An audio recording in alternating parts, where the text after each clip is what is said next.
কোনো এক গভীর রাতে আমি বসে বসে গিটার বাজাইতেছিলাম। তো সেই সময় আমার এক বন্ধু কল দিয়ে বলে যে গেমে ঢোকার জন্য। তো ফার্স্টের দিকে আমি ভাবছিলাম যে হয়তো বা আমার একটা ডুও পার্টনার খুঁজে হয়েছে, কিন্তু না গাইস, যখনই আমি গেমে যাই দেখি আমার তিনটা বন্ধু লবিতে বসে রয়েছে, মানে আমার নিয়ে র্যাঙ্ক পুশ করাইবো।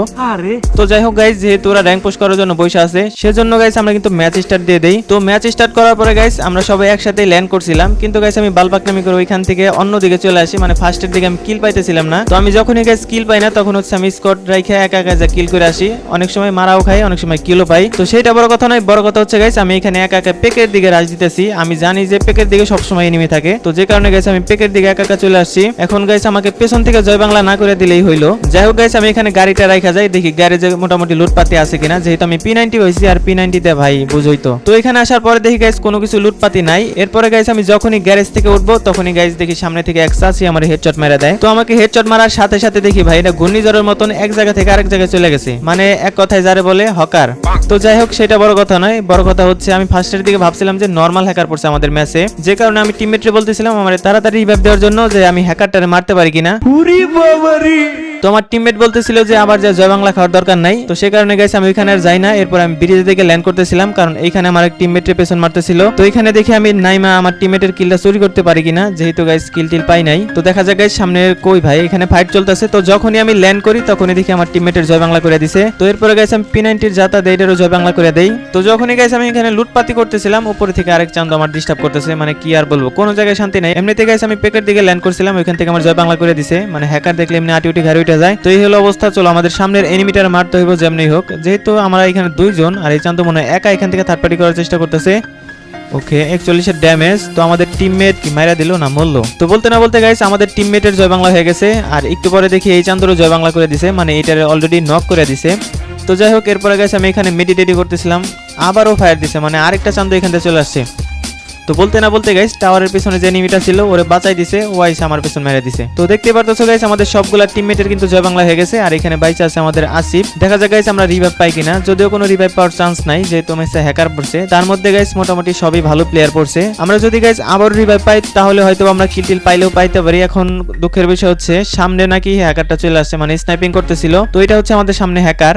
যখনই গাইস এই চান্দুরে একটা শট মারে, আর চান্দু গাইস সাথে সাথে চান্দের দেশে পাঠাই দেয়, মানে কি আর বলবো, এগুলো হচ্ছে হ্যাকারের টিমমেট। তো আমি গাইস সবাইরে একটা একটা করে রিপোর্ট মেরে দিতেছিলাম। কিছুদিন আগে গাইস আমাদের আইডিটা কিন্তু ব্ল্যাকলিস্ট খেয়ে যায়। আমাদের মেসেজ বক্সে দেখাইতেছিল যে আমরা নাকি হ্যাকারের লগে গেম প্লে করছি। তো মানে হ্যাকারের লগে গেম টেম না খেলে যদি আমাদের আইডি ব্ল্যাকলিস্ট হয়, আর তাহলে তো ওরা হ্যাকার লগে গেম প্লে করতেছে। ওদের আইডি যদি গাইস ব্ল্যাকলিস্ট না দেয়, তাহলে গ্যারেনারে কি আর বলবো। তো সেটা তোমরা বলে দাও কমেন্ট বক্সে। তো সেটা বড় কথা নয়, বড় কথা হচ্ছে তোমরা একটা জিনিস লক্ষ্য করো, হ্যাকারের টিমে কিন্তু একটা হলেও সবসময় মেয়ে থাকে। মানে এইসব মাঙ্গের নাতিরা কি পায় আল্লাহ জানে, মানে গেম প্লে পারে না দেখে কি এমনি এমনি থাকে নাকি।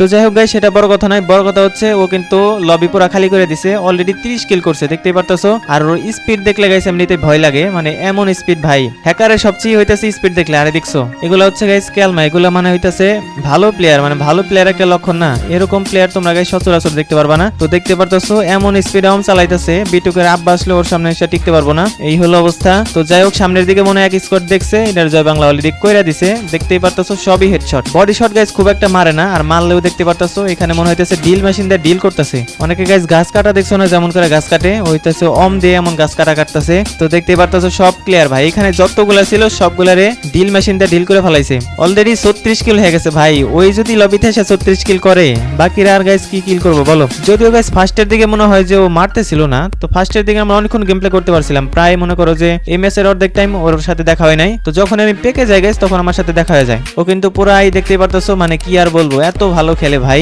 অনেকে গাইস লাইভ স্ট্রিমে যখন করি হ্যাকার ট্যাকার পড়লে বলে যে ভাই তুই গেম প্লে পারোস না, দেখা যে কেউ একটু ভালো খেলে হ্যাকার মনে করোস, এই হলো অবস্থা। তো দেখতে পারতেছো সোনারা, যারা এই টাইপের কমেন্ট করো তারা এই ভিডিওটা দেখো, তাহলে বুঝতে পারবা, মানে ভালো প্লেয়ার, তোমাদের চোখে এগুলা ভালো প্লেয়ার, আমিও মানি। তো সেইটা বড় কথা নয়, বড় কথা হচ্ছে এক চান্দ মনে হয় এখানে রিভাইভ দিতে আসছিল, দিছে জয় বাংলা করে। তো ফাইনালি গাইস এই চান্দ 40 কিল করে ম্যাচটা বুইয়া করে ফেলে। আর জানি না গাইস, রিপোর্ট তো অলরেডি দিয়ে দিছি, মনে হয় না ব্যান করবো, কারণ আসলে কাজের কোনো কাজই পারে না, সবগুলো হচ্ছে অকামের কাম, মানে গেমের অনেক সমস্যা আছে, এগুলো ফিক্স করে না। তো যাই হোক গাইস, এই ছিল আজকের ভিডিও, ভালো প্লেয়ার পড়লে যেমন হয় আর কি। তো দেখা হবে নতুন কোনো ভিডিওতে, ততক্ষণ পর্যন্ত সবাই ভালো থাকবা, সুস্থ থাকবা, আল্লাহ হাফেজ।